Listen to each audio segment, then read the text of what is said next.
Hi friends, welcome back to Manju blogs. మీకు పండ మట్టి అయితే పొలంలో అయితే పోసినాం కదా. ఇప్పుడు అయితే చల్లుతున్నాము.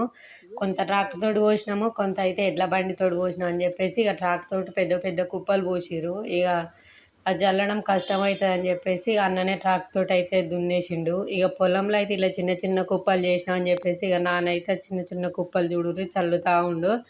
ఈ గింత ఉనుపు అయితే ఎండాకాలం ఎడ్ల గడ్డి కోసం అని చెప్పేసి ఇందులో సొప్ప చేను అయితే అల్లికినాము. ఇక ఒక వర్షం పడంగానే చూడురి అది ఎంత మంచిగా మొలకొచ్చిందో. ఇక నాన్న చూడురి చిన్న చిన్న కుప్పలు అయితే చల్లుతుండు. ఎండకు నాన్నకు ఫుల్ ధూప అవుతుందని చెప్పేసి ఇక నీళ్ళు అయితే తీసుకొచ్చిన. ఇక నాన్న అయితే తాగిండు. ఇక నాన్న ఒక్కడే కష్టపడుతుందని చెప్పేసి నేను కూడా కొన్ని కుప్పలు అయితే చల్లేసాను. ఇక ఉదిక్కు ట్రాక్టర్ తుంతుండు. ఇక వర్షం పడే ఆలస్యం ఇక పత్తి గింజలు పెడతారు. ఇక నారు కూడా పోసినామని చెప్పేసి ఇక ఈ పొలం కూడా దున్నాలని చెప్పేసి ఇక నాన్నైతే మట్టి కుప్పలు అయితే చల్లుతున్నాడు. చూడండి మట్టి కుప్పలు చల్లుతుండు. మరి మీరు ఎప్పుడైనా ఇలా మట్టి కుప్పలు చల్లినట్లయితే కామెంట్ చేయండి.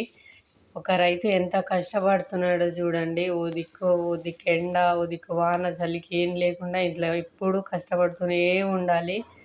ఇలా మట్టి కుప్పలు ఇట్లా చల్లడం వల్ల మంచిగా పొలం మొత్తం మంచిగా అయ్యి మంచిగా అధిక దిగుబడి వస్తుందని చెప్పేసి ఇక ఇప్పుడు ప్రతిసారి ఇలా కొన్ని కుప్పలు అయితే ఇట్లా చల్లుతాడు నాన్న పొలంలో అయితే.